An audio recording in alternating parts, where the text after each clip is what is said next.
Class 12th Hindi core JAC board ने official site पर model question जारी कर दिया है। उसी का कंप्लीट आंसर इस वीडियो के माध्यम से आपको बताऊंगा। ऑब्जेक्टिव सब्जेक्टिव दोनों। चैनल पर पहली बार है तो जरूर सब्सक्राइब कर ले, क्योंकि जैक से संबंधित महत्वपूर्ण प्रश्नों की जानकारी आपको इस चैनल के माध्यम से मिलती रहेगी। तो सबसे पहले आपका अपठित बोध से आया था कि गद्यांश को ध्यानपूर्वक पढ़कर नीचे दिए गए प्रश्नों के उत्तर का चयन करना था। ये क्वेश्चन है, डिस्क्रिप्शन में लिंक दिया रहेगा, वहां से आप जाकर क्वेश्चन सभी विषय का डाउनलोड कर सकते हैं। सीधे हम लोग क्वेश्चन पे चलते हैं। पहला है, साहित्य का प्रमुख उद्देश्य क्या होता है? तो इसका आंसर है समाज की वास्तविकता दिखाना और परिवर्तन लाना। बच्चों, ये जो आंसर हम आपको बता रहे हैं, चाहे ऑब्जेक्टिव हो चाहे सब्जेक्टिव हो, ये जेसीईआरटी द्वारा ही आंसर दिया गया है, उसी आंसर को मैं आपको बता रहा हूँ। दूसरा क्वेश्चन है, प्रेमचंद की कहानियों का मुख्य विषय क्या था? तो किसानों की दुर्दशा। महादेवी वर्मा ने अपने साहित्य में किसके संघर्ष को चित्रित किया है? तो महिलाओं का। गद्यांश के अनुसार साहित्य को समाज का दर्पण क्यों कहा गया है? तो क्योंकि यह समाज की वास्तविकता को प्रतिबिंबित करता है। फिर है, पद्यांश को पढ़ना है और प्रश्न का चयन करना है। तो ये क्वेश्चन आप लोग देख लिया होगा। सीधे हम लोग क्वेश्चन पे चलते हैं। पद्यांश के अनुसार संसार का अधिकार किसका है? तो सभी जीवों का। पद्यांश में मनुष्य की किस भूल का उल्लेख किया गया है? तो संसार पर अधिकार जताना। पद्यांश में प्रकृति के क्रोध का क्या कारण बताया गया है? तो संसाधनों का नष्ट करना। पद्यांश के अनुसार धरती को सजीव रखने के लिए क्या करना चाहिए? तो प्रकृति का मान करना और संतुलन बनाए रखना। यहाँ से फिर आपका अभिव्यक्ति और माध्यम है। 9वां नंबर क्वेश्चन है, अधिसूचना का प्रकाशन कहाँ होता है? तो राजपत्र अर्थात गजट में। निबंध का अंतिम भाग क्या कहलाता है? निष्कर्ष। पीटीआई क्या है? तो समाचार एजेंसी। भारत का पहला छापाखाना कहाँ पर लगाया गया था? तो गोवा में। संचार प्रक्रिया में आई बदलाव को क्या कहते हैं? शोर। उल्टा पिरामिड शैली का प्रयोग किस लेखन में होता है? समाचार लेखन। अखबार की आवाज किसे माना जाता है? संपादकीय। आलेख के लिए अंग्रेजी में कौन सा शब्द प्रयुक्त होता है? तो आर्टिकल। उसके बाद पाठ्य पुस्तक से आपका है, इस गद्यांश को पढ़ना है और प्रश्नों के उत्तर देना है। आप लोगों ने क्वेश्चन देख लिया होगा, डाउनलोड कर लीजिए। 17 है, उपर्युक्त अनुच्छेद किसके बारे में है? तो भक्तिन। भक्तिन किस रहस्य के बारे में पूछे जाने पर वह शास्त्रार्थ को चुनौती दे डालती है? तो इसका आंसर है, चोरी के पैसे कहाँ और कैसे रखती है, इसके बारे में पूछे जाने पर। इधर उधर बिखरे रुपए पैसों का भक्तिन जो कुछ करती है, हम उसे चोरी मानेंगे? क्यों? तो यहाँ पर उपयुक्त सभी आपका 19 का हो जाएगा। 20 नंबर है, भक्तिन का परम कर्तव्य क्या था? तो लेखिका को हर प्रकार से खुश रखना। फिर है, पद्यांश को पढ़ना है और नीचे दिए गए प्रश्नों के उत्तर देना है। 21 है, मैं जग जीवन का भार लिए फिरता हूँ पंक्ति से कवि का क्या तात्पर्य है? तो जीवन में जिम्मेदारियों का बोझ उठाना। फिर अपनी जिम्मेदारियों के बोझ को उठाते हुए भी कवि क्या कर लेता है? तो अपने जीवन से प्रेम करता है। स्नेह सुरा में कौन सा अलंकार है? तो रूपक अलंकार। जग पूछ रहा उनको जो जग की गाते से कवि क्या कहना चाहते हैं? तो संसार उन लोगों की संस्तुति करता है जो संसार के अनुसार चलते हैं। भक्तिन महादेवी वर्मा से कितने वर्ष बड़ी थी? तो 25। किसकी गर्मी बाजार से अधिक सामान खरीदने पर विवश करती है? तो पैसे की। बहुत नीला शंख जैसे में कौन सा अलंकार है? उपमा। बादल राग कविता में कवि बादल का आवाहन किस रूप में करता है? क्रांति। जूझ पाठ के लेखक कौन है? आनंद यादव। एन फ्रैंक की बड़ी बहन का क्या नाम था? तो मार्गेट। अति लघु उत्तरीय प्रश्न यहाँ से शुरू है आपका बच्चों। कस्टम अधिकारी ने सफिया की बात सुनकर क्या किया? तो सफिया अमृतसर पुल पर चढ़ रही थी तो उधर कस्टम ऑफिसर निचली सीढ़ी के पास शीर्ष झुकाए चुपचाप खड़े थे। सोफिया की बात सुनकर उन्हें अपने वतन की याद आ रही थी। कहने मतलब है कि कस्टम अधिकारी साफिया की बात सुनकर सीढ़ी पर मुंह मुड़ी झुका के खड़े थे। अगला है, कालिदास को लेखक ने क्या कहा है? तो लेखक ने कालिदास को अनासक्त योगी कहा है। धर्मवीर भारती और सूर्यकांत त्रिपाठी निराला की दो रचनाओं के नाम लिखना है। तो धर्मवीर भारती का है गुनाहों का देवता और सूरज का सातवां घोड़ा, और सूर्यकांत त्रिपाठी निराला का है कुकुरमुत्ता और नए पत्ते। 34 है, बच्चे किस बात की आशा से नीड़ों से झांक रहे होंगे। तो बच्चे अपने माता पिता को देखने के लिए नीड़ों से झांक रहे। नीड़ों मतलब यहाँ होता है घोंसला, और यहाँ बच्चे मतलब चिड़िया के बच्चे घोंसला से झांक रहे होंगे। क्यों झांक रहे होंगे? तो अपनी माता पिता को देखने के लिए, ताकि उसके माता पिता उनका मिलन हो जाएगा तथा उनके पेट की आग भी शांत हो जाएगी। मतलब शाम होने चला था, वो बच्चे लोग सोच रहे थे कि माँ बाप आएंगे तभी तो उनको खाना मिलेगा, इसलिए उसके नीड़ों से झांक रहे थे। कवि के अनुसार कविता क्या है? तो कवि के लिए कविता एक चिड़िया की भांति उड़ान, बच्चों की तरह भेदभाव रहित खेल एवं न मुरझाने वाले फूलों की महक है।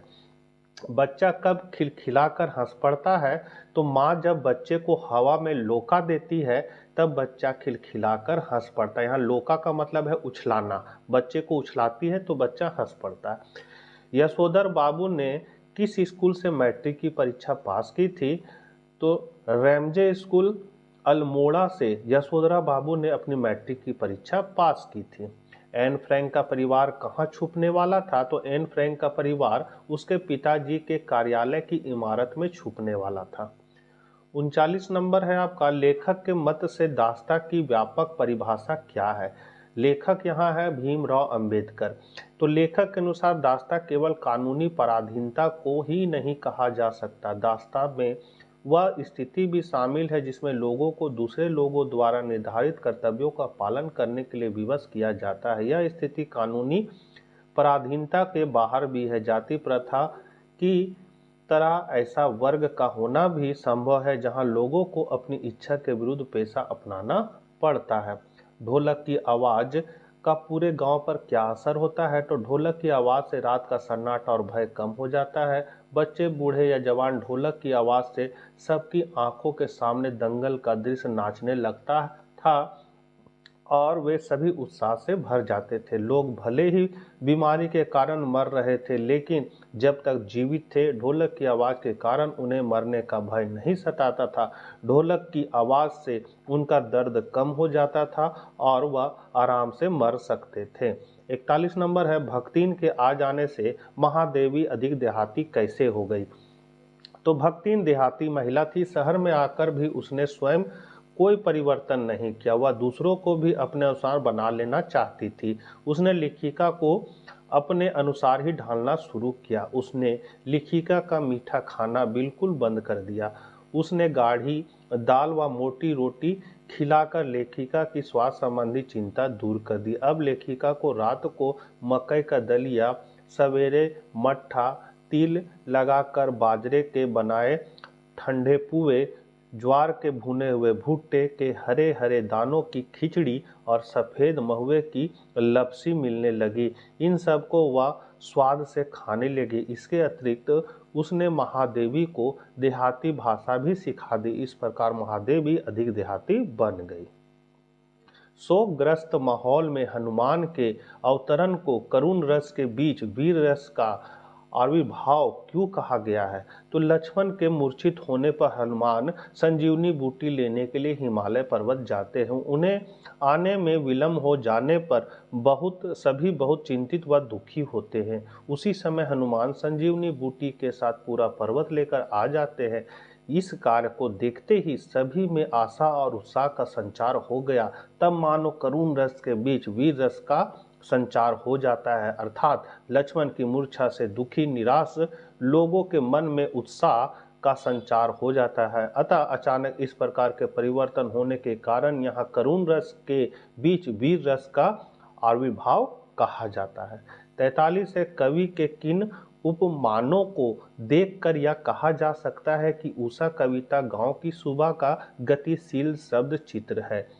तो आंसर है, कविता के निम्नलिखित उपमानों को देखकर कहा जा सकता है कि उषा शीर्षक कविता गांव की सुबह का गीतशील शब्द चित्र है। क है इसका राख से लिपा हुआ चौका। ख है लाल केसर से घुला हुआ काली सील।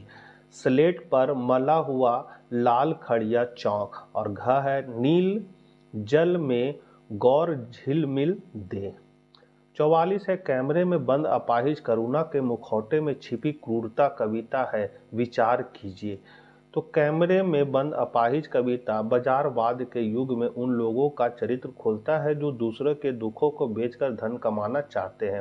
कार्यक्रम संचालक अपने कार्यक्रम को सफल बनाने के लिए एक अपाहिज व्यक्ति से प्रश्न पूछता है। वह प्रश्न पूछते पूछते क्रूर बन जाता है। उसका उद्देश्य सिर्फ कार्यक्रम को सफल बनाना था, ना कि अपाहिज व्यक्ति से हमदर्दी। अतः यह कविता करुणा के मुखौटों में छिपी क्रूरता की कविता है। 45 है सिंधु सभ्यता साधन संपन्न थी, पर उसमें भव्यता का आडंबर नहीं था। कैसे? तो सिंधु सभ्यता के शहर मोहनजोदाड़ो की व्यवस्था साधन संपन्न और सुनियोजित थी। वहां की अन्न भंडार व्यवस्था, जल निकासी की व्यवस्था अत्यंत विकसित और परिपक्व थी। हर निर्माण बड़ा सुनियोजित के साथ किया गया था, यह सोचकर कि यदि सिंधु का जल बस्ती तक फैल भी जाए तो कम से कम नुकसान हो। इन सारी व्यवस्थाओं के बीच इस सभ्यता की संपन्नता की बात बहुत ही कम हुई है। वस्तुतः इसमें भव्यता का आडंबर है ही नहीं। व्यापारिक व्यवस्थाओं की जानकारी मिलती है, मगर सब कुछ आवश्यकताओं से ही जुड़ा हुआ है। भव्यता का प्रदर्शन कहीं नहीं मिलता। 46 है स्वयं कविता रच लेने का आत्मविश्वास लेखक के मन में कैसे पैदा हुआ?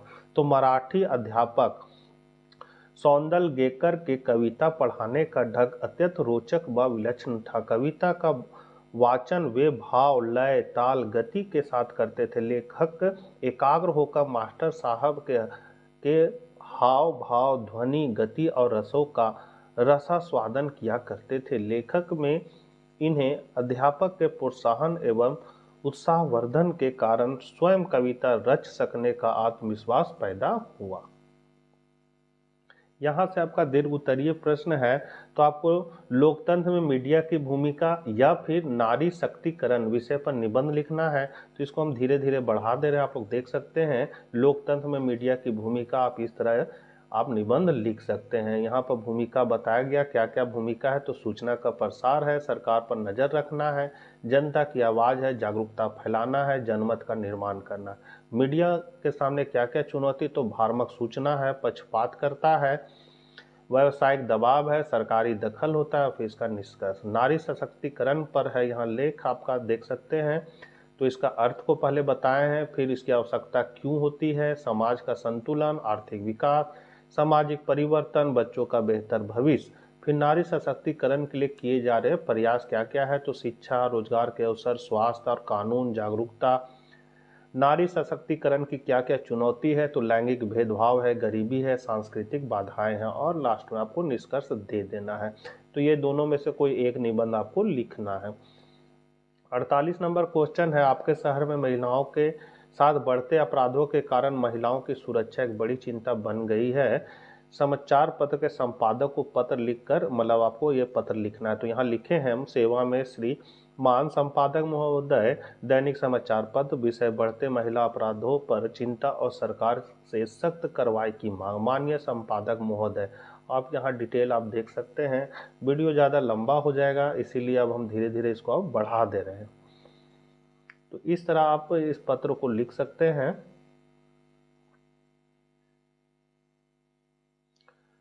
आपका आभारी रमेश कुमार, और जगह का नाम दे देना है। 39 नंबर क्वेश्चन है, प्रतिवेदन लिखते समय किन बातों का ध्यान रखना चाहिए? तो निम्नलिखित बातों का ध्यान रखना चाहिए। पहला, सर्वप्रथम संस्था और आयोजन स्थल का नाम लिखा जाना चाहिए। फिर बैठक का, सम्मेलन का उद्देश्य स्पष्ट किया जाना चाहिए। आयोजन अथवा घटना की तिथि और समय की सूचना दी जानी चाहिए। कार्यक्रम एवं गतिविधियों की जानकारी दी जानी चाहिए। तथ्यों का प्रामाणिक होना जरूरी है। शीर्षक हमेशा छोटा और स्पष्ट होना चाहिए। यदि भाषण हो तो उनके मुख्य बिंदुओं के बारे में बताया जाए। घटना की व्याख्या सही क्रम में होनी चाहिए। प्रतिवेदन लिखते समय भाषा में प्रथम पुरुष का प्रयोग नहीं करना चाहिए। रिपोर्ट में उन्हीं तथ्यों को समावेश करना चाहिए जो महत्वपूर्ण हो। रिपोर्ट के अंत में सभा या दल संस्था के अध्यक्ष को हस्ताक्षर कर देना चाहिए, और रिपोर्ट की भाषा अलंकारित तथा मुहावरेदार नहीं होनी चाहिए। 50 है जनसंचार के प्रमुख कार्य कौन से हैं? तो जनसंचार के प्रमुख कार्य हैं सूचना देना, शिक्षित करना, मनोरंजन करना। इसका डिटेल जैसे लिखा हुआ है बच्चों उसी तरह लिख दीजिएगा, क्योंकि ये जो आंसर है वो जेसीईआरटी द्वारा ही दिया गया है। जेसीईआरटी और जैक मिलकर ही एग्जाम कंडक्ट करवा रहे हैं आजकल। तो सूचना देना है, शिक्षित करना है, मनोरंजन करना है, एजेंडा तैयार करना है, निगरानी रखना, विचार विमर्श के मंच। 51 है समाचार को परिभाषित करते हुए इसके तत्वों पर प्रकाश डाले। तो समाचार शब्द अंग्रेजी शब्द न्यूज का हिंदी अनुवाद है। शब्दार्थ की दृष्टि से न्यूज शब्द अंग्रेजी के जिन 4 अक्षरों से बनता है उनमें NEWS है। यह 4 अक्षर नॉर्थ उत्तर, ईस्ट पूर्व, वेस्ट पश्चिम और साउथ दक्षिण के संकेतक हैं। इस तरह न्यूज का भाव चतुर्दिक में इसकी व्यापकता से है। डॉक्टर निशांत सिंह के अनुसार किसी नई घटना की सूचना ही समाचार है। समाचार के क्या क्या तत्व हैं? तो क्या, कहां, कब, कौन, क्यों और कैसे, मतलब ये 6 ककार ही इसके तत्व हैं। आप इसका डिटेल देख सकते हैं। क्या हुआ इसके संबंध में समाचार लिखा जा सकता है, कहां, कब, कौन, क्यों, कैसे। तो ये सब इसके तत्व हैं, मतलब इसको हम लोग 6 ककार भी कह सकते हैं। फिर है लास्ट क्वेश्चन, निम्नलिखित में किसी एक का काव्य सौंदर्य लिखना है। तो ये आप देख सकते हैं, ये जो लिखा हुआ है, सचमुच मुझे दंड दो कि भूलू मैं तुम्हें भूल जाने की दक्षिणी ध्रुव अंधकार अमावस्या। तो यहाँ पर आपका कठिन शब्दार्थ पहले लिखे हैं कि दक्षिणी ध्रुव अंधकार में दक्षिण ध्रुव पर छाया गहरा अंधेरा। अंतर मतलब हृदय हो जाएगा। परिवेष्टित मतलब चारों ओर से घिरा हुआ। आच्छादित मतलब छाया हुआ या ढका हुआ। इसका प्रसंग है प्रस्तुत काव्यांश कवि गजानन माधव मुक्तिबोध द्वारा लिखित काव्य संग्रह भूरी भूरी खाक धूल की कविता सहर्ष स्वीकारा है से लिया गया है। इसमें कवि ने अपने प्रिय से निवेदन किया है कि दंड स्वरूप उसे भूलने की सजा दो, क्योंकि प्रिय के वियोग में कवि का हृदय व्यथित है। यहाँ व्याख्या किया हुआ है, कवि कहता है कि हे प्रिय, तुम मुझे दंड दो कि मैं तुम्हें भूल जाऊं। तुम्हें भूलना यद्यपि बहुत बड़ा दंड है, फिर भी मैं इस दंड को झेलना चाहता हूं। कवि कहता है कि प्रिय वियोग के कारण उसके जीवन में दक्षिणी ध्रुव जैसा गहरा अंधकार छा जाए, वियोग की काली अमावस्या उसके शरीर पर, मुख पर और हृदय पर छा जाए, वह उस वियोग वेदना को भरपूर झेल ले और उसमें नहलाए, अर्थात पूरी तरह वियोग की कालिमा में डूब जाए। कवि कहता है कि मेरा वर्तमान जीवन अपने प्रिय के प्रेम से पूरी तरह घिरा हुआ, यद्यपि प्रिय के स्नेह का उजाला अतीव रमणीय और सौंदर्य युक्त है, परंतु यह उजाला मेरे लिए असहनीय हो गया है। मुझसे यह सहा नहीं जाता। वस्तुतः प्रिय वियोग के कारण व्यथित मन से प्रेम का प्रकाश असहनीय लगता है, इसलिए प्रेम के प्रकाश से प्रकाशित यह उजाला मतलब रोशनी अब कवि से सहन नहीं होता। कवि इसलिए अपने प्रिय से उसे भूलने की बात कहता है। फिर है ये इसका विशेष है कि कवि दंड स्वरूप प्रिय को उसे भूलने का दंड मांगता है, क्योंकि प्रिय के प्रेम का प्रकाश अब उनसे सहन नहीं होता। आत्मा से परमात्मा के मिलने की रहस्यमयी अभिव्यक्ति हुई है। भाषा भाव अनुरूप सहज सरल है। अनुप्रास तथा मानवीयकरण अलंकार है। तत्सम शब्दावली का प्रयोग हुआ है। उसका दूसरा था, दोनों में से कोई एक ही का आपको सप्रसंग व्याख्या करना था। तो दूसरा जो है वो कविता का जो है धूत मतलब त्यागा हुआ। अवधूत मतलब परमहंस, वीतराग सन्यासी, रजपूतु मतलब राजपूत, ब्याह मतलब विवाह करना, काहू किसी, बिगाड़ मतलब बिगाड़ना, सरनाम मतलब प्रसिद्धि, गुलामू मतलब सेवक दास, रुचय मतलब अच्छा लगे, औहू मतलब और, खैबो मतलब खाना, मस्जिद मतलब मस्जिद, सोएबो मतलब सोना, लेबो मतलब लेना, देबो मतलब देना। यहाँ प्रसंग है कि प्रस्तुत काव्यांश भक्त कवि तुलसीदास द्वारा रचित कवितावली के उत्तर कांड से लिया गया है। इसमें कवि ने वर्तमान की यथार्थ परिस्थितियों का सजीव चित्रण किया है। व्याख्या, आप व्याख्या देख सकते हैं। तो बच्चों ये थे आपके हिंदी कोर के जैक द्वारा निकाले गए मॉडल क्वेश्चन का संपूर्ण आंसर, और ये सारे आंसर जेसीईआरटी द्वारा दिया गया है, इसलिए आपको इसको कॉपी में नोट करके याद कर लीजिए। जल्द ही मैं इसको साइट पर डाल दूंगा, वहां से भी आप इसका पीडीएफ फॉर्मेट में देख सकते हैं। चैनल पर पहली बार है तो जरूर सब्सक्राइब कर ले और मित्रों को यह वीडियो शेयर कर दे। जय हिंद, जय भारत।